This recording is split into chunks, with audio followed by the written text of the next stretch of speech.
మరి ఒక రాజుగా అయిపోయారండి. మన దేవుడు చదువు లేదు, పనికిరాని వాడు, జ్ఞానం లేనివాడు. కానీ దేవుని బిడ్డలారా, దేవుడు తలుసుకుంటే ఆ రీతిగా దేవుడు వెచ్చింపజేస్తాడు.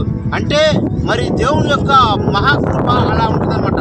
ఎందుకంటే చాలా మంది తెలియక దేవుని బిడ్డలారా, మరి గొర్రెలు కాసుకునే వారిని కూడా చాలా మంది తక్కువగా చూస్తుంటారు. కానీ వారు ఘనమైన వారు, వారు వెచ్చింపబడిన వారు. మరి ఎందుకంటే వారిని దేవుడు ప్రత్యేకంగా దేవుడు బైబిల్ గ్రంథంలో పెట్టుకున్నాడు. హల్లెలూయా. ఎందుకంటే ఎందుకు నేను ఈ మాట తెలియపరుస్తున్నానంటే, మరి దావీదు జీవితంలో కూడా మరి గొర్రెలు కాసుకునే వ్యక్తే, కానీ చదువు లేదు, పనికిరాని వాడు, జ్ఞానము లేని వాడు, చిన్నవాడు అయినప్పటికీ కూడా ఆయన మీద అత్యధికంగా కృప కుమ్మరింపజేసి ఒక రాజుగా చేసినాడు. హల్లెలూయా. ఇదిగో మీరు ఈ మధ్యాహ్న కాలశంలో మీరు కూడా దేవుని మాట్లాడుతున్నారు కనుక మిమ్మల్ని కూడా వేలన చేసి ఉంటారేమో, అవమానపరిచి ఉంటారేమో, తునీకరించి అన్నారేమో. కానీ దేవుని యొక్క మాట కనుక విని లోబడితే దేవుడు మిమ్మల్ని కూడా, మీ కుటుంబాలను కూడా ఆశీర్వదిస్తాడు. అదే కాకుండా మీ కుటుంబాలకు నెమ్మదిని కలగజేసే దేవుడు. హల్లెలూయా.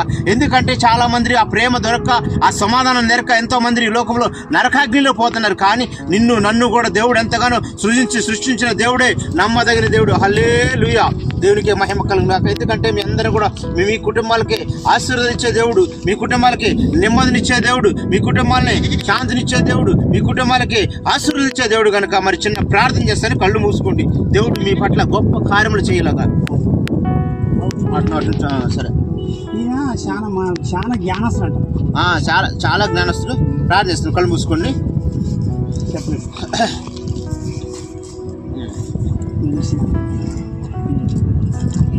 స్తోత్రములయ్యా, పరిశుద్ధుడా, ప్రేమగల తండ్రి ప్రభా. ఇదిగో నాయన ప్రభా, ఈరు నా తండ్రి ప్రభా.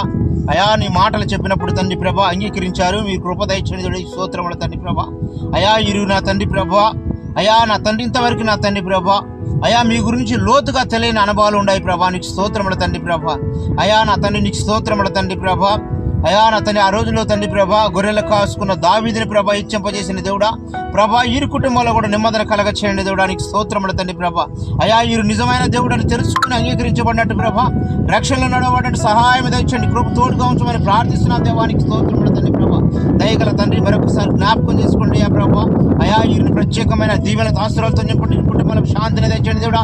నీ రక్షణ మార్గం దయచేయండి దేవుడా. నీకు స్తోత్రముల తండ్రి ప్రభా. నీ మాటలు చెప్పుకున్నారు ప్రభా. ఈ హృదయాలు ఫలింప చేయండి తండ్రి ప్రభా. పరిశుద్ధపరచండి, పవిత్రపరచండి, రక్తంతో ప్రభా శుద్ధీకరణ దయచేయండి. నీకు స్తోత్రముల తండ్రి ప్రభా. అయా ఆ రోజుల్లో ప్రభా తండ్రి ప్రభా, అయా నీ జ్ఞానం చొప్పున అనేకులు తండ్రి నడిపించిన దేవుడా. ఇదిగో ఈరుకున్న తండ్రి ప్రభా, నీ వాక్కున్న తండ్రి ప్రభా అందించి ఉన్నాను ప్రభా. నీకు స్తోత్రముల తండ్రి ప్రభా. నీ మాట తండ్రి అన్ని కుటుంబాల హృదయాలు కదిలించబడాలి. వీళ్ళ కుటుంబంలో శాంతి, సమాధానం, నెమ్మది కలిగినట్టు నీ సహాయమని గ్రహింపచేయండి దేవుడా. గొప్ప కాపరి, ప్రధానమైన కాపరి, పరిశుద్ధమైన